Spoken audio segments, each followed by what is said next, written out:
Jadi yang pertama, dari Dia. Percaya segala sesuatu dari Dia. Yang kedua, percaya bahwa segala sesuatu oleh Dia. Tangan Tuhan ada, masih bekerja. Itu. Dan yang terakhir, itu jangan lupa segala sesuatu itu kepada Dia. Ini menurut saya bagus kalimat ini. Pak Rick Warren dulu dosen saya waktu di Fuller Seminary sudah mengajar itu tahun 76 itu purpose driven life itu. Dia satu kalimat bagus mengatakan ini, sampai kita bisa menghayati bahwa kita ini diciptakan oleh dan untuk Dia, barulah kita bisa mengerti makna hidup ini. Jadi makna hidup saudara dan saya ini diciptakan oleh Tuhan dan untuk Tuhan. Kalau kita bisa mengerti itu, karena itulah dia bilang hidup ini sebenarnya suatu seri daripada persoalan-persoalan. Entah Anda baru saja keluar dari satu persoalan, entah baru masuk kepada satu persoalan, dan pasti akan datang persoalan. Jangan takut kalau kurang persoalan, pasti akan datang itu kita. Sebab Tuhan itu menghendaki karakter kita lebih daripada hanya sekedar supaya kita senang-senang aja. Karena itulah persoalan demi persoalan itu izinkan datang dalam hidup kita. Sebab dari situ Tuhan mau membentuk saudara dan saya supaya menjadi serupa dengan Dia. Ya berbahagia saudara dan saya mau dibentuk oleh Tuhan. Sebab hidup ini dia bilang gini, hidup ini kan hanya sebentar, 70, 80 tahun kan gitu. Tapi yang berjuta-juta tahun, bermiliar tahun, ini persiapannya untuk ke sana. Jadi concern kita jangan terus-menerus hanya di sini. Ini itu persiapan. Itu bagaimana kita ini bersama Tuhan menyiapkan hati kita, hidup kita dengan sebaik-baiknya sehingga kita bisa menjalani kekekalan itu dengan lebih baik. Dan Tuhan mau itu. Karena itu diizinkan. Jadi kalau sudah ada persoalan tertentu, jangan lari. Jangan malah nyumpain Tuhan. Melainkan hadapi bersama dengan Tuhan. Sebab Tuhan punya maksud di situ. Itu maksudnya kepada Dia. Dan yang luar biasa itu, yang berat itu malah sebenarnya dia bilang begini, kalau ada berkat, sebab orang yang bertahan di dalam berkat itu seringkali lebih sulit dibandingkan bertahan di dalam kesulitan. Seringkali dalam kesulitan kita bisa cepat datang pada Tuhan, tapi dalam berkat yang besar kadang-kadang dengan cepat kita bisa melupakan Tuhan. Jadi kita mesti bertahan. Saya sekalian kita mau, dan saya senang ya waktu di interview itu Rick Warren dia berkata begini, dia waktu itu baru 15 juta yang terjual bukunya, tapi 15 juta kan sudah lumayan. Untuk $2 aja dia satu bukunya, berarti ngantongin berapa? 30 juta 30 juta dikasihkan gereja kita 10%, 3 juta kan misalnya. Lumayan beli gedung gereja kan, baru 10% ya. Karena mungkin sudah 30-40 juta ini yang laku.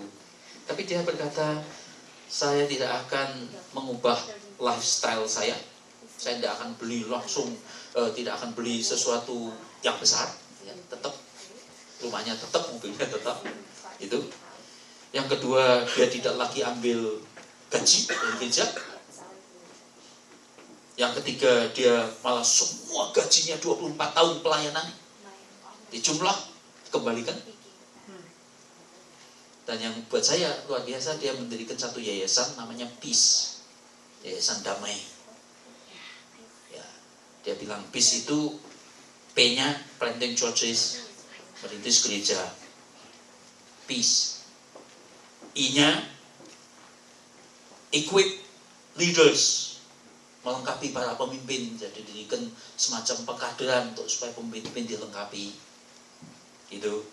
E-nya assist the poor, diakonia, melayani orang-orang miskin. C-nya care for the sick, jadi ikut itu menanggulangi penyakit AIDS ya di Afrika. Dan yang E-nya terakhir, educate the next generation. Gitu. Jadi bagus ya.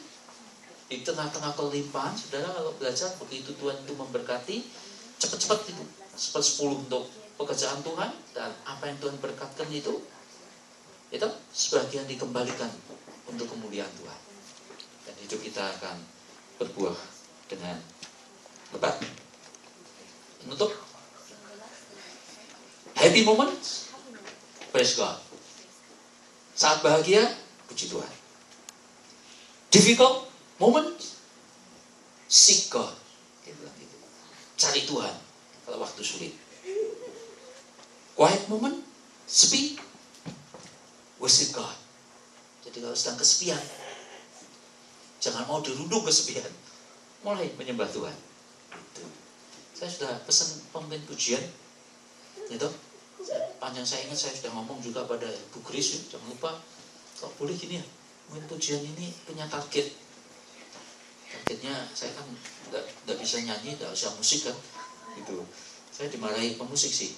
Satu hari ditanya, kamu senangnya apa toh musiknya gitu. Saya berkata, saya ini pendeta, jadi senangnya itu kalau musiknya sudah berhenti, baru senang saya. Gitu. Saya bisa ngomong-ngomong dengan teman-teman yang lain, soalnya dianggap gitu. Marah saya dimarahi sendiri, nggak berani lagi saya ngomong gitu. Itu hanya menghina musik, enggak menghina, menghargai musik. Saya malah puji musik itu luar biasa. Pendeta satu hari berhenti, musik masih terus di surga masih dipakai kan. Itu cuma saya bilang punya target dong.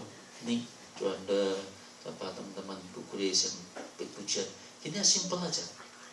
Kiranya satu hari sedang menyanyi, menyembah Tuhan.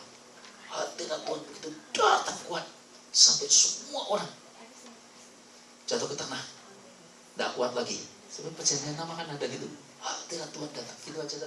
Ya, kiranya terjadi nanti tahun 2010 lah. Ya, kalau itu terjadi sudah tidak pikir banyak.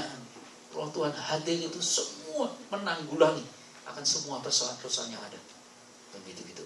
Cuma latihannya perlu sih saya bilang. Kamu teman-teman musik, ya caranya simple. Tidak usah banyak, 15 menit aja tiap pagi nyembah Tuhan. Anda hanya mungkin membawa hadirat Tuhan kepada jemaat. Dan semua orang akan slain in the spirit. Kalau Anda sendiri ngalami di rumah, kamu sedang menyembah Tuhan, Anda tidak kuat karena hadirat Tuhan kuat. Nah, itu nanti baru nular. Itu, ya dilatih itu. Tahun 2010 lah terjadi di tengah-tengah kita.